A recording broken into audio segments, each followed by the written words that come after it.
अमलियात में। आज की जो हमारी वीडियो का उन्वान है, बंदिश क्या है। बंदिश क्या होती है, बंदिश कैसे लगाई जाती है और इसका इलाज क्या है। बंदिश से मुराद आम लफ्ज़ों में किसी चीज़ का बांध देना, किसी चीज़ को बांध देना, यानी कि मिसाल के तौर पर एक चलती गाड़ी है, चलती गाड़ी उसको आप ताला लगाकर जंजीरें लगा मारकर उसको बांध देते हैं तो वो रुक जाएगी, उसकी बंदिश हो जाती है। ये इस वीडियो में ये बताया जाएगा ये किस तरह लगाई जाती है, कैसे लगाई जाती है और इसका आसान आम लोगों के लिए उसका क्या इलाज है। इसमें बहुत सी इकसाम है। कारोबार की बंदिश है, औलाद की बंदिश है, दिमाग की बंदिश है, तलीम की बंदिश है, इंसान के पूरे जिस्म की बंदिश होती है,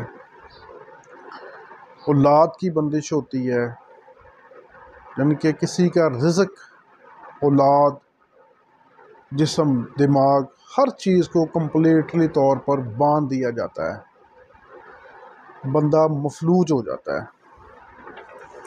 तो ये कैसे होता है, इसके मुतल्लिक है। बंदिश को समझने के लिए एक असूल ज़हन में रखें। किसी भी चीज़ को तसव्वुर में लाएं और उसको ज़ंजीर में जकड़ कर ताला लगा दें, उसको बंदिश लगाना कहते हैं।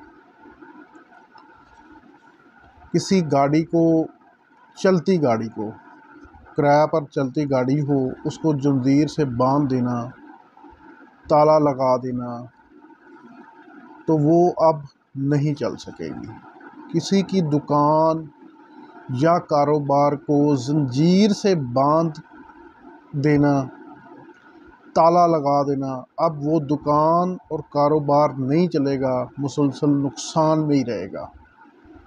बहुत ही ज़हीन बच्चे को दिमाग को जंजीर से जकड़ कर ताला लगा देना, अब वो ज़हीन बच्चा एक नालायक बच्चा बन जाएगा। ये बात जहन में रखें कि बंदिश किसी भी चीज़ को लगाई जा सकती है। बंदिश लगाई भी जाती है और लग भी जाती है। इसकी तफसील तो बहुत लंबी है और ये रूहानी मुअल्लिम को समझाने की चीज़ें हैं। अवाम के लिए इतना ही काफ़ी है कि बंदिश लगती है और बग़ैर इलाज के ख़त्म नहीं होती। अब चलते हैं बंदिश कैसे लगती है। बंदिश लगने की कई वजूहात होती हैं, हम सिर्फ़ रूहानी वजूहात का ज़िक्र करेंगे। रूहानी जो वजूहात हैं वो 3 किस्म की हैं। नंबर 1, नज़र बद। नज़र बद अपने या किसी करीबी फ़र्द, रिश्तेदार की या दोस्त की नज़र होती है,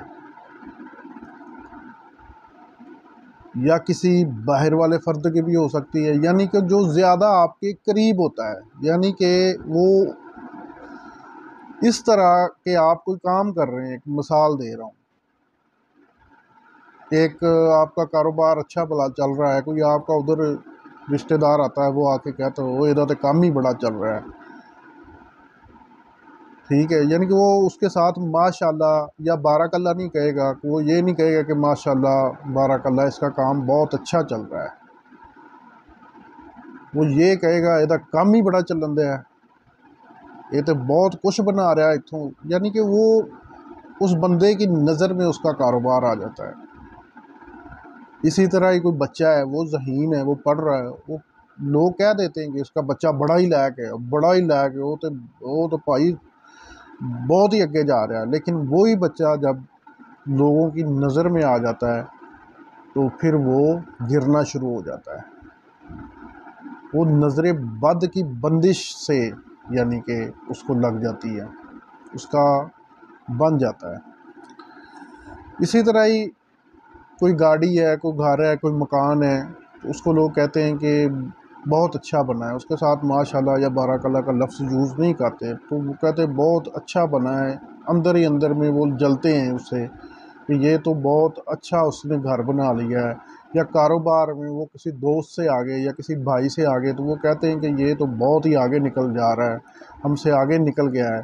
तो वो उसके उनके दिमाग में एक उसके लिए एक हसद और बुग़्ज़ पैदा हो जाता है, और वो नतीजा यही नज़र बद का फिर वो बंदा शिकार हो जाता है, तो उसका चलता कारोबार हर चीज़ तबाह हो जाती है। ये नज़र बद से भी लगती है। और दूसरा इसके लगने की किस्म है सहर, जादू। जादू के ज़रिए लगाना, जादू के ज़रिए जो बंदिश लगती है वो जादू करवा के भी लगाई जाती है, यानी कि अगर कोई नहीं कर सकता तो वो करवा के लगा देता है। तो कुछ लोग खुद करके लगा देते हैं, यानी कि जिनको थोड़ा बहुत वो किसी से पूछ लेते हैं कि हमें जी कोई अमल बता दें, कोई इस तरह का, कोई कोई ढाइया सीख लेता है, कोई आजकल लोग सीख रहे हैं, पागल हुए पड़े हैं। लोग सीखने में भी पागल हुए पड़े हैं कि बस हमारे हाथ में कोई ऐसी जादू की छड़ी लग जाए तो हम फलां बंदे से आगे निकल जाएं। उसके पास पता नहीं कौन सा ऐसी वो चीज़ है कि वो पीछे मुड़ के नहीं जो देख रहा, वो हमसे आगे जा रहा है। तो वो हाज़िन जो होते हैं वो जादूगर से लगवा लेते हैं और बंदिश लगवाते हैं। इस तरह की भी बंदिश लग जाती है कि बंदा बिल्कुल फ्री हो जाता है, फ़ारग हो जाता है। तीसरी जो अलामत है, जिन्नात और शयातीन कभी तो शरारतन लगा देते हैं, यानी कि गुज़रते हुए, तो कभी इंतकामन लगा देते हैं। इनका इंतकामन इस तरह भी होता है कि इंतकाम जिन्नात तो लेते हैं अक्सर। मैंने देखा है इलाज के दौरान भी कुछ मरीज़ देखे हैं कि वो लोग जिन्नात, यानी कि अभी मैंने पिछले दिनों में एक बच्चा था उसका इलाज किया, तो वो उसने जिन्नात ने उसकी पूरी फैमिली को यानी कि जकड़ा हुआ था। बच्चा था कोई 12-13 साल का, तो वो उसने क्या किया था कि उसने किसी फलदार दरख्त के नीचे खड़े होकर पेशाब कर दिया, तो उसके ऊपर जो जिन्नात थे वो नेक जिन्नात थे, तो वो उस बच्चे के ऊपर मुसल्लत हो गए। तो उन्होंने जब उनको मैंने हाज़िर किया तो उन्होंने कहा कि इसने हमारी वो जगह पे पेशाब किया था, तो वो तो पाक थी, हम खुद नमाज कुरान पढ़ने वाले हैं, तो इसने वो हमारा बच्चा उधर खेल रहा था उसके ऊपर पेशाब किया था। तो इस वजह से हम इनको बीमार भी कर रहे हैं, पूरे घर वालों को वो बीमार कर रहे थे, और ना बच्चे पढ़ रहे थे, मियाँ बीवी में भी अक्सर झगड़ा रहता था। तो वो ये होता है कि वो बदला लेते हैं। एक होता है शरारतन, शरारत से मुराद के चलते फिरते गुजरे तो बस शरारत कर दी गया, बंदे का वेखो कारोबार बड़ा चंगा है तो बस इनू डोब दो। ज़ाहिर वो एक गैबी मखलूक है, हमें थोड़ी नज़र आती है, आम लोगों को तो नज़र ही नहीं आती, तो कौन कर गया। ये 3 तरीक़ों से इस तरह लग जाती है। अभी उम्मीद है कि आपको इसमें समझ आ गई होगी। अब ये भी समझ लें कि जब तक ताला नहीं खुलेगा काम नहीं होगा, यानी कि इसके लगाने के बहुत से तरीके हैं, लेकिन आमलीन जो होते हैं इसमें जो है ना ताले का इस्तेमाल ज़्यादा करते हैं। किसी का भी काम बांधना है, कारोबार बांधना है, रिज़्क़ बांधना है, दुकान बांधनी, उसका जिस्म बांधना, दिमाग बांधना है, जो चीज़ भी उसके पाँव बांधने, हाथ बांधने, नींद बांधनी है, किसी भी चीज़ को अगर वो बांधते हैं तो वो उसमें ताले का इस्तेमाल लाजमी करते हैं, या पुतले का इस्तेमाल करते हैं। पुतला, ताला, ये तकरीबन ये चीज़ें इसमें शामिल लाजमी होती हैं, और वो कोई हराम जानवर की हड्डियाँ भी होती हैं उसमें साथ। तो जितनी देर तक इनको ख़त्म नहीं किया जाएगा, खोला नहीं जाएगा, उतनी देर तक बंदिश ख़त्म नहीं होती। फ़र्ज़ करें किसी के पाँव में ज़ंजीरें बांध दें, ताला लगा दें, किसी के पाँव बांध दें ज़ंजीर के साथ, उसको ताला लगा दें, तो क्या उतनी देर तक ताला खुलने के बगैर, वो ज़ंजीरें खुलने के बगैर बंदा चल सकेगा? नहीं चल सकेगा। और जितनी देर तक नहीं खुलता वो ताला, वो अल्लाह से दुआ करता रहेगा कि या अल्लाह इसको खोल दे, खोल दे। अल्लाह के हुक्म से खुल जाता है अगर बंदा नेक होता है, हर वक्त 5 वक्त की नमाज़ें पढ़ता है तो उस पर ये चीज़ें ज़्यादा देर असर नहीं कर पाती। अगर समझ लें कि वो मेरे जैसा गुनहगार होता है बहुत ज़्यादा, तो उसके ऊपर ये चीज़ें जल्दी असर कर जाती हैं।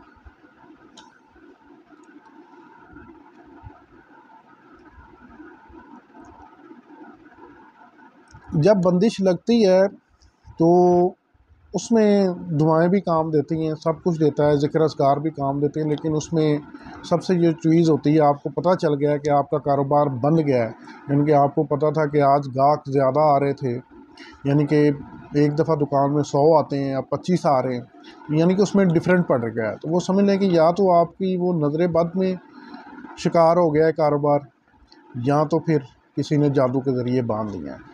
अब ये कैसे पता चलेगा? आप सबसे पहले तो जो है इसका इस्तिखारा कराएं या ख़ुद कर लें और मालूम करें कि ये बंदिश किस तरह लगी है। जादू के ज़रिए लगी है, जिन्नात के ज़रिए लगी है, नज़र बद के ज़रिए लगी है, किस तरह लगी है।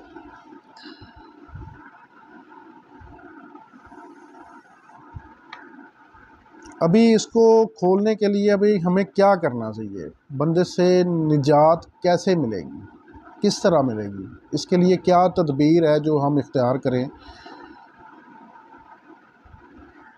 अक्सर जो होता है जब ये करते हैं ना, इसका बंदिश लगाते हैं, तो इसमें जो ताला होता है, अक्सर ताले का इस्तेमाल होता है। ताला जो है अक्सर जो होता है दरियाओं में, नहरों में, समुद्रों में फेंक देते हैं, तो उसकी चाबी जो है किसी जगह पे दफन कर देंगे, यानी कि ताला कहीं होता है, चाबी कहीं होती है, ठीक है।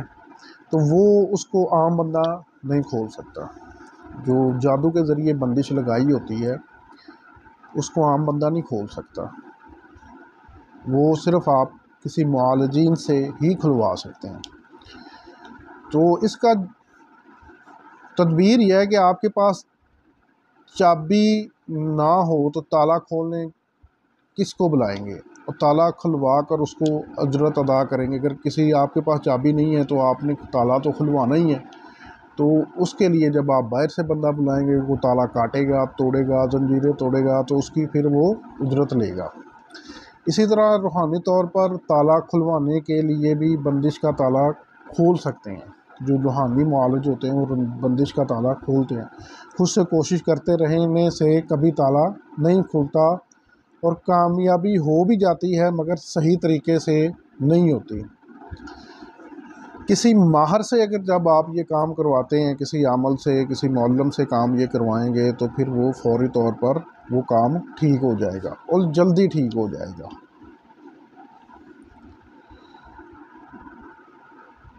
वो सबसे पहले वो क्या करते हैं, आपका इस्तिखारा करेंगे। इस्तिखारा करने के बाद वो चेक करते हैं कि ये बंदिश किस तरह लगाई गई है, फिर उसके मुताबिक वो आपको चीज़ें बताते हैं। लेकिन मैं जो आपको बताने लगा हूँ, इसमें बंदिश खोलने के लिए जो अमल मैं बताने लगा हूँ, ये बहुत ही आसान अमल है। अगर आपके कारोबार बंद गया है, कारोबार बंद गया है, कारोबार बंद कर दिया गया है, किसी ने बांध दिया है जादू के ज़रिए, चाहे बंदा हो, चाहे नज़र बद के ज़रिए बंदा हो, चाहे वो शरारतन किसी ने बांध दिया हो, तो चाहे जिन्नात ने आपसे दुश्मनी ली हो, कारोबार बंद गया, इस इंसान का जिस्म बांध दिया गया हो, दिमाग बांध दिया गया हो, उसके बहुत से तरीके खोल के, लेकिन आसान तरीके मैं आपको बताता हूँ। सबसे आसान तरीका है, अगर कारोबार बांध दिया गया है तो आप, एक आयत है, अल्लाहु लतीफ़ुम बिइबादिही यर्ज़ुक़ु मन यशाउ वहुवल कवियुल अज़ीज़, वहुवल कवियुल अज़ीज़। ये आयत है, अल्लाहु लतीफ़ुम बिइबादिही यर्ज़ुक़ु मन यशाउ वहुवल कवियुल अज़ीज़। ये आयत है। इस आयत को आपने हर नमाज के बाद 100 मरतबा पढ़ना है, 100 दफ़ा पढ़ना है, अपने ऊपर भी दम करना है और पूरे जिस्म पे हाथ फेर लेना है और अपनी दुकान के ऊपर भी आपने दम करना है। 40 दिन तक ये आपने अमल करना है और साथ में दुआ भी करनी है। 100 दफ़ा पढ़ के आपने दुआ करनी। दुआ ज़ुबान से करनी, ज़ुबान से नहीं करनी, लुग़त से नहीं करनी, दिल से करनी। इनके ज़ुबान मुंह बंद हो, आपकी आवाज़ दिल से निकले, यहाँ से दुआ करनी है। अल्लाह ताला से करनी है कि या अल्लाह पाक, मेरे ऊपर जो भी कारोबार की बंदिश है, दिमाग की है, जो भी चीज़ आपकी बंधी हुई है उसको खोल दे। दूसरा तरीका ये है,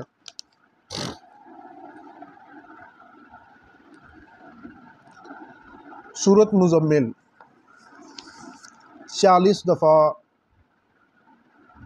पढ़कर पानी पर दम करें। एक बोतल ले लें 1.5-2 लीटर वाली, उसके ऊपर आपने शावर लगा लेना है। पहले उसके अंदर पानी डालें, उसको उसके ऊपर ये सूरत मुज़म्मिल को 40 दफ़ा पढ़ें और उसको दम करें। 40 दफ़ा सूरत मुज़म्मिल पढ़ें और 3 दफ़ा सूरत यासीन पढ़ें उसी पानी के ऊपर। पढ़कर उसको आपने 40 दिन तक आपने खुद भी पीना है और आपने उस मकान के ऊपर, घर के ऊपर, दुकान के ऊपर या जिस फ़र्द के ऊपर है उसके ऊपर भी उसका छिड़काव करना है। यानी कि पीना भी है और साथ में छिड़काव भी करना है। और साथ में जो मैंने आपको वो दुआ बताई है, रिज़्क़, वो रिज़्क़ के लिए जिनका कारोबार बांध दिया गया हो। इनसे ये 2 चीज़ें आसान, जिनका कारोबार बांध दिया वो आयत पढ़े जो मैंने बताई है, ठीक है, और साथ में ये अमल भी करें तो इंशाअल्लाह 40 दिन के अंदर अंदर बंदिश ख़त्म हो जाएगी, बिल्कुल ख़त्म हो जाएगी।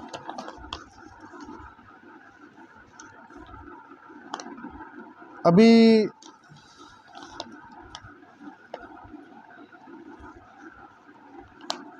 सूरत अलम नशरा और सूरत कौसर, ये इसको भी आप पढ़ के, सूरत कौसर को 129 मरतबा और सूरत अलम नशरा को आप 11 दफ़ा पढ़कर पानी पर दम करें और ख़ुद भी पिएँ, इससे भी खुल जाएगी।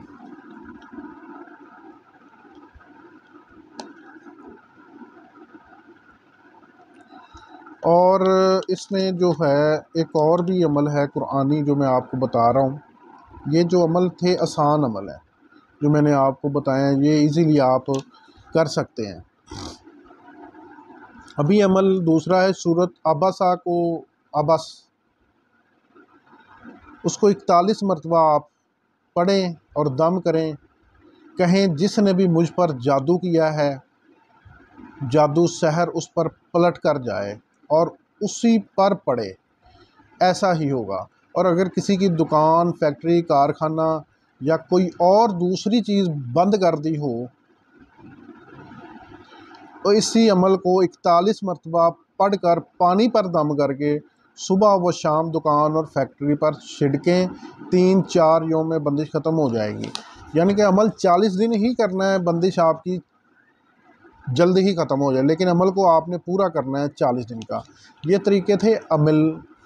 अभी अगर फिर भी नहीं खुलती तो फिर आप किसी, पहली बात तो इनसे ख़त्म हो जाएगी, मुझे अपने अल्लाह पर यकीन है। अगर आपको फिर भी रखता है, इसमें ये होता है कि कभी अगर वो जिन्नात, जादूगर ने जिन्नात, एक तो अमलन बंदिश लगाई होती है, वो तो उसके असरात ख़त्म हो जाते हैं इस कलाम में। अगर जिन्नात हैं तो वो फिर अगर आपके कारोबार पे, घर पे हैं, दुकान पे हैं, फैक्ट्री पे हैं, जिधर भी हैं, तो वो आपको फिर तंग करेंगे। यानी कि आपको वक्तन 40 दिन के अंदर जैसे आप पानी छिड़कें वो आपको कभी ख्वाब में आके तंग करेंगे, वैसे भी आपको नज़र आना शुरू हो सकते हैं।